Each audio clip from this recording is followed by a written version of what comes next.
Olá, meus amigos que nos acompanham aqui no canal O Evangelho Livre. Voltamos para analisar mais outro ponto na Sagrada Escritura. E o assunto de hoje, o tema de hoje é a graça. A graça de Deus é um favor imerecido ou um mérito conquistado? O que você pensa aí? O que eu penso aqui? E o que a Bíblia nos mostra? Vamos ver o da Bíblia. Para a gente fazer essa análise, nós vamos recorrer até o Evangelho de Lucas, capítulo 15, e ver uma situação que esse livro nos apresenta. Narra-se o fato aí, Lucas, que Jesus estava comendo e bebendo com os publicanos e com os pecadores. Pecador, a palavra já está dizendo, pecadores. E os publicanos, homens cobradores de impostos que cometiam muitas injustiças contra as pessoas. Pesadas injustiças e eram cheios de pecados. E quando o sacerdote sai do templo e vê Jesus naquela situação, eles apontam o dedo para ele e falam: se esse homem fosse profeta, se ele soubesse de alguma coisa, ele não estaria sentado comendo e bebendo com esses pecadores e tampouco com os publicanos. Jesus, olhando, como sempre, um exímio contador de história, que são as parábolas, ele já começa com a primeira. E falou assim: um certo dia, um pastor pastoreando suas 100 ovelhas ao caminho, quando ele depara, tinha 99 e uma estava faltando. Ele deixa aquelas 99 ovelhas, volta à procura daquela uma ovelha perdida. Encontrou, colocou nos ombros e trouxe para junto do rebanho. E quando colocou junto das demais, ele fez ali uma festa, comemorando. Ele comemorou muito ter encontrado a sua ovelha perdida. Essa foi a primeira. E a segunda história que ele contou, a segunda parábola, ele falou de uma certa mulher perdeu um dracma na sua casa, e essa mulher ficou muito triste e começou a procurar essa dracma. Levantou tapetes, tapeçaria, cortina, ela movimentou os móveis, procurou em toda parte, com muito trabalho, até que achou a dracma perdida. E quando achou, chamou a vizinhança, a parentela, e novamente houve uma comemoração. A mulher comemorou-se o encontro, o reencontro da dracma perdida. E aí os sacerdotes já começaram a maquinar ali, né? O cérebro para funcionar, pensando naquilo. Mas aí ele vem com a última e: pai, me dá a minha parte da herança e deixa eu viver a minha vida independente. O pai pensou, não hesitou, tirou a parte do filho, deu ao filho, e ele partiu para a vida dele, a independência. E após um tempo ele foi gastando com as meretrizes, ele foi gastando com os amigos, com as festas, ele não poupou nada. Chegou numa situação em onde ele não tinha mais comida para comer.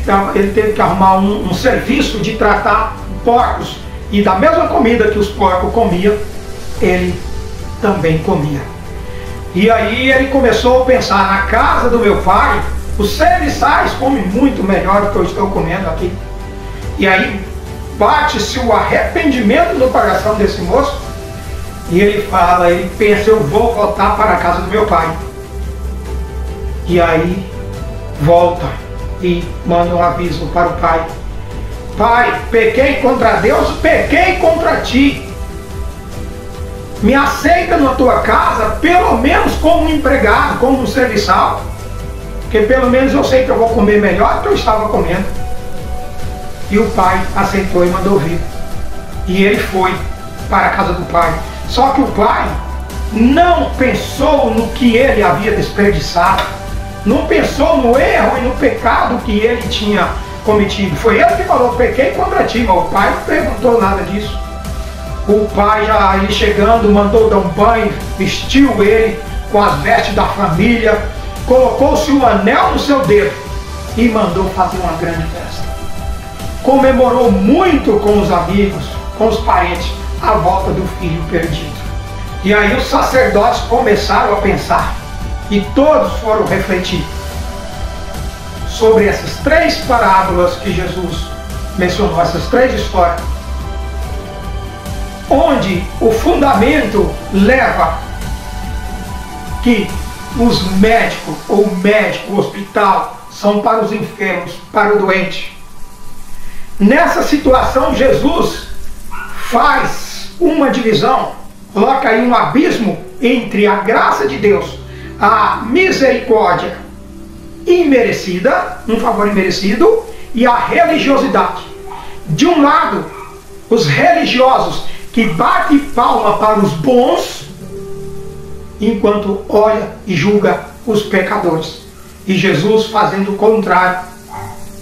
Para a gente ter aí uma profundidade, uma dimensão disso tudo, a gente vai voltar no início da Bíblia, no livro de Gênesis, ver a parte onde Adão e Eva consumaram o pecado, e quando eles viram, perceberam que estavam em pecado, eles se afastaram.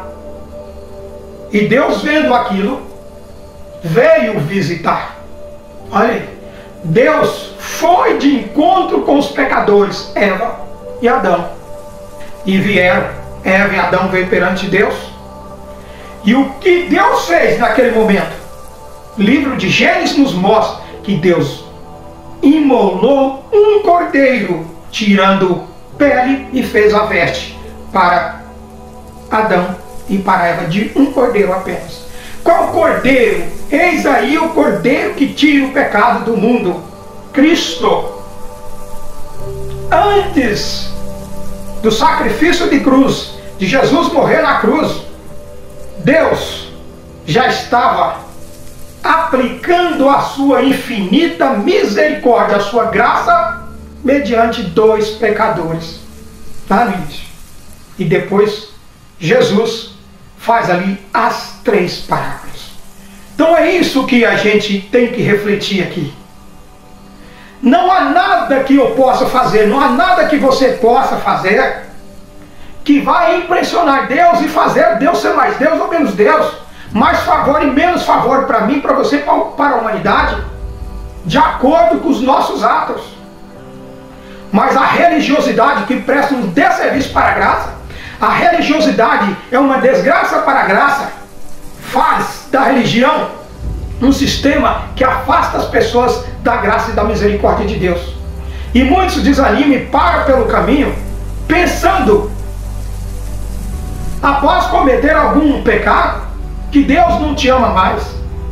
Deus ama a mim, ama a você, independente da sua situação. Em qualquer situação, Deus vai te responder sempre: eu vos curarei. Pai, nenhum do que foi me dado será perdido. Olha o que Jesus falou.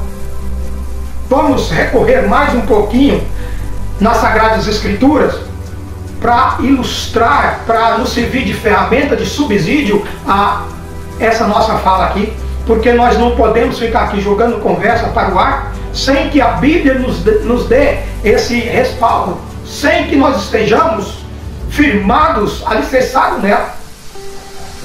Vamos pegar Pedro. Pedro, depois de conhecer Jesus, estar com Jesus, ver as obras, ver os milagres, negou Jesus por 3 vezes.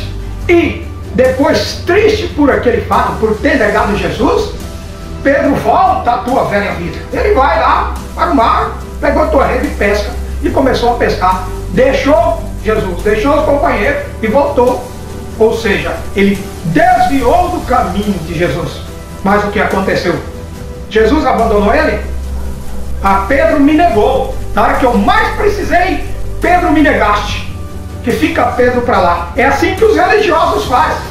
Se você negar lá o líder da igreja, o reverendo, o ancião, o padre, o pastor, sei lá quem for, geralmente ele vai te largar para trás, ele vai te deixar e vai seguir. Ah, na minha igreja lá tem um, isso não faz falta. Que fique esse aí, né? Mas com Jesus, porque Jesus é a graça, ele não é a religião, simplesmente ele vem contrapondo isso aí. Ele vem rompendo com o processo religioso. Jesus foi lá atrás de Pedro. Pedro, você me ama? És tu, Senhor? Sim, sou eu, Pedro. Você me ama? Amo, Senhor. Você me ama mesmo, Pedro? Eu amo, Senhor. Pedro, você me ama de verdade? Amo. Então apacenta minhas ovelhas. Olha aí, ainda deu uma função para Pedro. Então, meu irmão, você que está ouvindo aí, que passou, está desanimado, sofreu alguma situação, caiu em alguma situação, alguma desgraça na sua vida, não desanima. A graça de Deus está por ti sempre. Jesus te ama desde quando você nasceu, desde quando você caminha para ter um projeto de Deus você, e Ele não vai perder você por nada. Levanta a tua cabeça e sinta a graça de Deus movendo aí dentro do seu coração. Siga o teu caminho. Você ama Jesus? Ama Jesus de coração? Então siga com Jesus. Ajuda a apacentar as ovelhas de Cristo. O próprio Senhor, numa situação, Ele vem e aí Ele faz uma fala interessante. Não cuideis que eu vim trazer a paz, mas eu vim trazer a guerra, vim trazer a espada. Ele fala isso. Por que Ele vem trazer a espada, desembainhar a espada e cortar o processo que impedia as pessoas de chegar a Deus? A religiosidade. Foi por isso que o templo, dividido em duas partes, antes de Jesus, tinha a parte do povo, a parte dos santos e dos santíssimos, onde ficavam os sacerdotes. No dia da morte em cruz, aquele véu abriu, prata abaixo, e o espaço se tornou um só, direto às pessoas para com Deus. Olha aí agora, o Espírito da graça. Vamos recorrer à Bíblia mais uma vez. Manassés, o rei Manassés, começou o teu reinado após o teu pai morrer. Com 12 anos de idade ele já era rei, e foi um rei muito ruim. Um homem altamente pecador, cometeu todo tipo de pecado que pudesse pensar. Se alguém pensar em pecados, pensa em Manassés. Ele chegou a ponto de desfazer tudo que o pai dele fez para Deus, inclusive o altar. O pai dele santificou tudo, purificou os altares. Ele desfez todo aquele processo, fez ídolos, ofereceu sacrifícios a Baal. Enfim, muito pecado em Manassés. Num dado momento pegaram Manassés, colocaram uma argola, furaram o nariz dele, colocaram uma argola, colocaram nele algemas e arrastaram ele até a Babilônia, puxado por carros, pelas carruagens. E aí ele, com muito sofrimento, arrastado pelaquela argola no nariz, ele arrependeu profundamente. E o que aconteceu com Deus? Depois de tanto desserviço para Deus, tanto problema, tantas ruínas que Manassés causou para Deus, se Deus fosse um religioso ou como a religião, um servo da religião, ou se a religião estivesse para com Deus, ele não teria perdoado. O que Manassés fez para Deus, humano nenhum, tenho quase certeza em afirmar, não iria perdoar. Mas Deus o perdoou e Manassés começou a servir a Deus. Ele desfez tudo aquilo de ruim que ele fez. Inclusive, um dos pontos mais drásticos que ele fez foi dispersar todo o povo de Israel. E aí ele juntou novamente todo Israel, refez tudo o que ele havia feito de pecado, e ele trabalhou muito para Deus. É a graça de Deus. Quando esse perdão chega a Manassés, é a graça de Deus sobre Manassés. Porque de uma forma ou de outra, religiosidade não trata dessa forma. E Saulo, que mais tarde foi chamado de Paulo, Saulo, onde ele ficava sabendo que tinha um ajuntamento de seguidores de Jesus, Paulo pegava a autorização e ia atrás dessas pessoas, desses grupos, batia, espancava, mandava matar. Ele assinou a morte de Estevão, um dos primeiros diáconos da missão de Jesus. E Paulo tinha motivo algum para a graça de Deus alcançar Saulo, um homem que procurava matar a todos, um perseguidor da obra. Mas de repente a graça se estende até Saulo e ele ouve uma voz: Saulo, Saulo, por que tu me persegues? Quem é? Sou eu, Jesus, o qual tu persegue. Olha a graça chegando até Paulo. Ah, ele merecia. Paulo merecia? Que perdão que Paulo merecia, gente. Era um perseguidor. Ele matava, açoitava, ele fazia de tudo. Os cristãos tinham medo. Os seguidores de Jesus tinham muito medo de Saulo. Nenhum merecimento, Assim como você e como eu. Sem nenhum merecimento. Mas a graça está sobre nós o tempo todo. A graça de Deus é um favor imerecido. Antes dessa pessoa aqui, de você existir, A graça de Deus já estava sobre nós. A graça de Deus, para a gente ilustrar, é como o lápis e a borracha.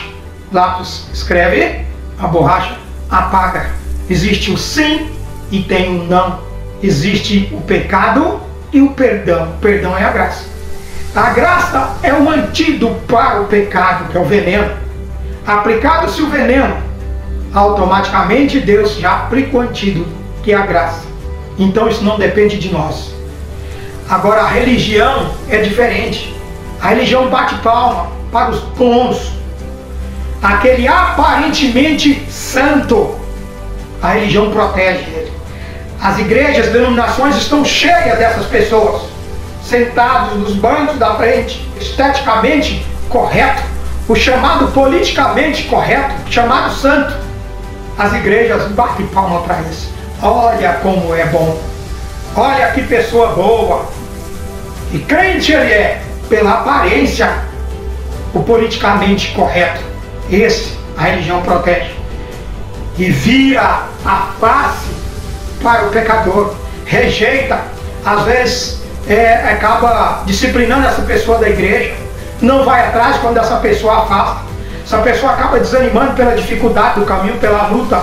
Ele é abandonado. É uma ovelha abandonada. Esse pastor lá do politicamente correto, o pastor da religião, ele não volta atrás para buscar aquela ovelha perdida, que a graça volta. O pregador da graça, esse pastor da graça de Deus, do Evangelho de Jesus, ele volta para buscar a ovelha. Mas o da religião não. Da religião ele te deixa para trás.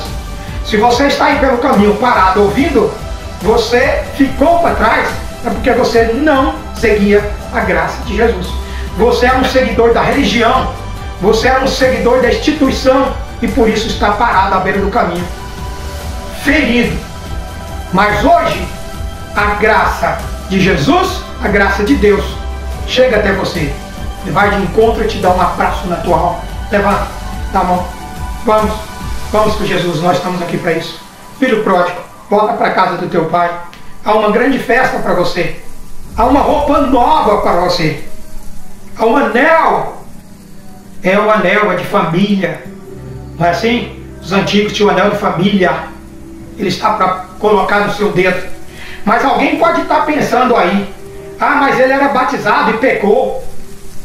Depois de ter batizado, não importa. A graça de Deus é sempre infinitamente misericordiosa. O sangue de Jesus não tem prazo de validade. E o perdão é sempre. Perguntaram para ele: quantas vezes precisamos perdoar alguém que comete um pecado contra nós? 7 vezes, Senhor? Não 7 vezes, mas 70 vezes 7. Quantas vezes for preciso. O perdão é uma misericórdia infinita, porque o perdão, ele é o antídoto do pecado. O perdão é a borracha que passa na escrita do pecado. Alguém escreveu pecado, vem o perdão e apaga. Ele é sempre. Quando vai vencer o perdão na tua vida? Nunca. A graça fez de Maria, a pecadora, Maria, adúltera. A graça transformou ela, que trabalhou muito em prol do Evangelho de Jesus. Mas a religiosidade e a religião tacou pedra. Era pecadora. Para a religião, uma pecadora. Para a graça, mais uma pessoa, mais uma filha de Deus. Você acha que Deus nos criou para largar no mundo de pecado, diante de Satanás, numa batalha dura e intensa, afrontando ou debatendo contra algo tão forte como o poder das trevas?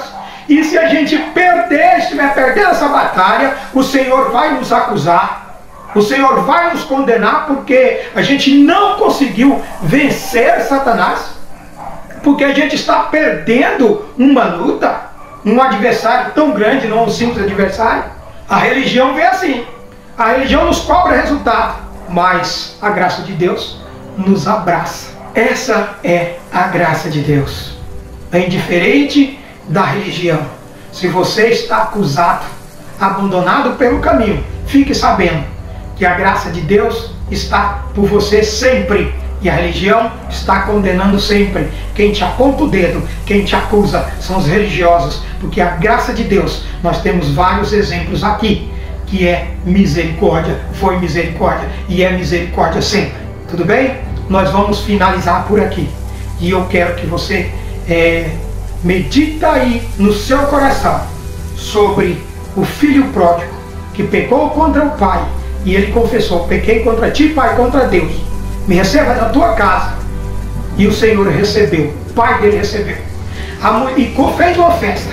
A mulher que achou a dracma fez uma festa, a dracma perdida. E aquele pastor que encontrou a ovelha perdida também fez uma festa. Sempre após ser reencontrado, há uma grande festa. E você voltando para os caminhos de Deus, voltando os teus ouvidos para a graça de Deus, para Jesus, uma festa muito grande está sendo feita nesse exato momento, e que você está me ouvindo e que você está meditando na palavra de Deus e pensando: eu preciso voltar para meu pai. Voltar para meu pai não significa que você tem que voltar lá para o teu templo religioso, para a tua denominação. Isso eu não estou falando nada de templo, até porque Jesus não tinha um templo. O templo sagrado para Jesus era e é as pessoas, o teu coração. Paulo deixou para nós que nós somos o tabernáculo e morada do Espírito Santo. Você sabe muito bem como agir em alegria. Meu Senhor, meu Salvador, meu guia e meu pastor. Ele é o teu pastor. Ele é esse pastor que voltou para buscar a ovelha perdida. Essa ovelha é você. É você. Essa é uma ovelha para o 99. Vem para o Pai. Jesus te ama. E a dracma perdida? A dracma é um valor muito grande. Somos nós. Fomos encontrados. E festa é feita. Não estou aqui defendendo denominações religiosas. Não. Eu estou falando do Evangelho puro e santo de Jesus. Então é isso, gente. É o amor incondicional de Deus para nós.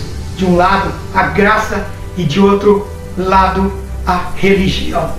A religião te impõe leis, a religião te impõe regras, a religião te impõe doutrinas, a religião te impõe aí chamados mandamentos, ensinamentos, mas tudo isso é que leva a você ter que ser politicamente correto ou chamado santo para estar na igreja.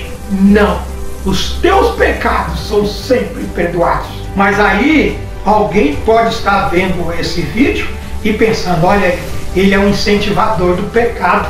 Ele está falando que o pecado é sempre perdoado. Quantas vezes acontecer? Ele está incentivando o pecado. Então vamos analisar um hospital. Quando uma determinada autoridade de uma cidade vai lá e constrói um hospital de combate ao câncer, vamos dizer assim, não significa porque fez ali um hospital que vai brigar direto com a enfermidade. Esse hospital e essa enfermidade, o hospital e o câncer, eles não se combinam. Se chega com câncer, o hospital vai tirar. Não é porque fez o hospital na cidade que está incentivando agora o câncer. Não é porque se criou um hospital que todo mundo agora vai ficar canceroso ou cancerígeno. Não. O hospital é para curar as pessoas que têm câncer naquele determinado lugar. Correto? Não é porque eu estou pregando a graça, a misericórdia, a bondade de Deus, o perdão, sempre a infinita bondade, é que alguém aqui está incentivando o pecado. Pelo contrário, nós estamos apontando aqui um hospital, aonde é para os enfermos. Jesus não disse isso? Os médicos são para os doentes. A religião prega lá que Jesus tem limite de perdão, que chega a dar tamanho, espaço aí, numa quantidade de pecado, você não tem mais perdão. Algumas outras denominações até vai mais, é mais radical. Depois que a pessoa batiza, se ele vier cometer algum tipo de pecado, ele é tirado da comunhão da igreja para sempre. Definitivamente, ele não é mais aceito. E muitos tiveram problema, pessoas até se suicidaram, cometeram atos contra a sua própria vida em desespero, porque pertencia a denominação dessa aí, que falou para ele: você está condenado, porque você cometeu tal tipo de pecado, esse não tem perdão. Enquanto a palavra de Deus não afirma isso. A palavra de Deus nos traz a infinita e misericórdia, bondade de Deus e o amor que perdoou Manassés. A graça que abraçou Paulo, onde nenhum de nós, racionalmente, ia achar que um homem desse poderia ter o perdão de Deus. E as 3 parábolas dispensam mais qualquer tipo de fala. Então está aí, meu irmão, meu amigo, minha amiga, companheiros, colegas e amigos que vêm aqui nesse canal. Você fez bem de vir aqui hoje. A graça de Deus. Graças a Deus.